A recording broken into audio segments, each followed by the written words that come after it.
500 سال آگے جا چکا. صحابہ بھی گئے, تابعین بھی گئے, تبع تابعین بھی گئے, خیر القرون بھی گیا. اور ایک سلجوقی خاندان ہے ترک, ان کا باپ سلجوق مسلمان ہوا. محمود غزنوی اور سلجوق کا دور ایک ہے. سلجوق کی اولاد میں ایک بادشاہ ہے الپ ارسلان. اللہ نے اس کے ذریعے سے اپنے دین کو عزت بخش اور اہل ایمان کو عزت بخشی. یہ اپنے سرکاری دورے پر نکلا ہوا ہے. اسے اطلاع ملی کہ قیصر روم رومانوس 3 لاکھ کا لشکر لے کر اپنی حدود سے نکل چکا ہے. آرمینیا کہاں اور اصفہان کہاں, ہزاروں میل کا بیچ میں سفر. تو اس نے سارے اراکین سلطنت کو جمع کیا. اب کیا کیا جائے؟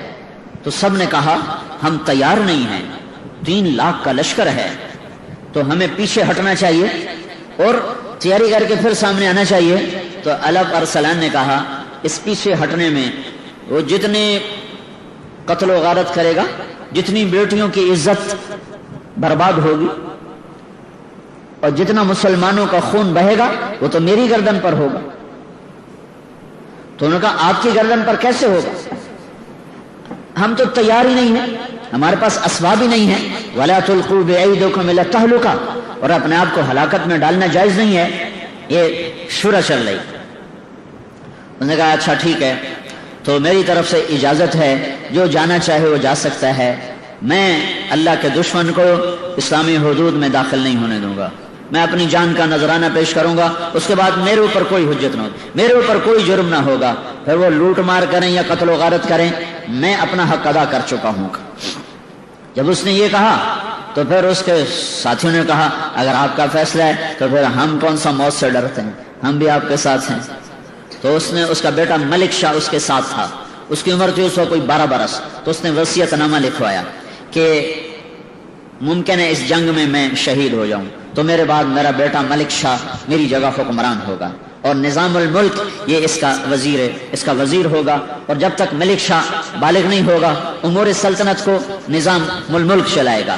اور پھر اس کے بعد اس نے اپنے حرم, اپنی بیوی اور بچوں کو چند سپاہیوں کے ساتھ واپس بھیج دیا کہ عورتیں ساتھ تھیں تو اگر شکست ہو تو کہیں ان کی عزت پہ حرف نہ آئے. ان کو اصفہان کی طرف روانہ کر دیا. اور رومانوس 3 لاکھ کے لشکر کے ساتھ میدان میں اترا. اور یہ کتنے تھے؟ 12,000. یہ دنیا کی عجب جنگ لڑی گئی ہے. تو جمعرات کو لشکر آمنے سامنے ہوئے تو نظام الملک نے کہا کہ میری ایک رائے ہے سلطان کا. کیا؟ کہ جنگ کو کل کے لیے مؤخر کریں اور جمعہ کی نماز کے بعد نکلیں, کہ جمعہ کے وقت ساری امت دعا کرے گی اور ہم بھی جمعہ کے بعد اللہ سے مانگیں گے تو اللہ کی غیبی مدد ہمارے ساتھ ہو. تو انہوں نے ایک دن اس کو آگے بڑھایا اور جمعہ کی نماز کے بعد سلطان نے خود نماز پڑھائی. کیا زمانہ تھا, بادشاہ خود امام بھی ہوتے تھے. نماز پڑھائی اور اس کے بعد وہ گھوڑے پہ سوار ہوا اور اس نے اپنی لوہے کی ٹوپی اتار دی اور امامہ باندھ لیا سر, اپنے آپ کو مرنے کے لیے تیار کر لیا, کوئی چیز بیچ میں حائل نہ ہو. اور پہلی صف میں اس نے جھنڈا اٹھا لیا. تو باقی جان نثاروں نے کہا تو آپ پیچھے ہو. کہا نہیں نہیں, میری جان اسلام سے زیادہ قیمتی نہیں ہے. اور جب لشکر آمنے سامنے ہوئے تو سلطان نے گھوڑے سے چھلانگ لگائی اور سجدے میں سر رکھ دیا. کہ مالک, اے عزت دینے والے, اے ہر چیز کے بادشاہ, آج ہماری عزت بھی تیرے ہاتھ میں ہے, ذلت بھی تیرے ہاتھ میں. تو جس کے ساتھ ہوتا ہے وہی فتح پاتا ہے, تو جس کو چھوڑ دیتا ہے وہی ناکام ہوتا ہے. قلت اور کثرت تیرے دربار کی چیز ہی کوئی نہیں. کم من فئۃ قلیلۃ غلبت فئۃ کثیرۃ باذن اللہ. اور سجدے میں سر رکھ کے وہ رویا ہے. اور پھر اس نے کہا میں سلطان نہیں ہوں, میں ایک سپاہی ہوں, میں مارا جاؤں تو میری وجہ سے بھاگنا نہیں, آخر تک لڑتے رہنا اور مرتے رہنا تاکہ ہم اللہ کے دربار میں سرخرو ہو کے پہنچے. زمین و آسمان اش اش پکار اٹھے دنیا نے عجب نظارے دیکھے، جرأت کے، دلیری کے، جان نثاری کے، اللہ پر مر مٹنے کے، اللہ اس کے رسول کے عشق و محبت کے۔ عاشق ہویں عشق کماویں، دل رکھیں وانگ پہاڑاں ہو، سہ سہ بدیاں ہزار علامیں، کر جانے باغ بہاراں ہو، منصور جائے چک سولے جتے، جڑے واقف کل اسراراں ہو، سجدیاں سر چائیں نہ باہو، تھوڑے کافر کہن ہزاراں ہو، عاشق سوئی حقیقی جڑا، قتل معشوق دے مننے، سر نو جوڑے تے مکھ نہ موڑے، بھویں 100 تلواراں کھنے، سچا عشق حسین دا باہو، سر دتے تے راز نہ بھنے۔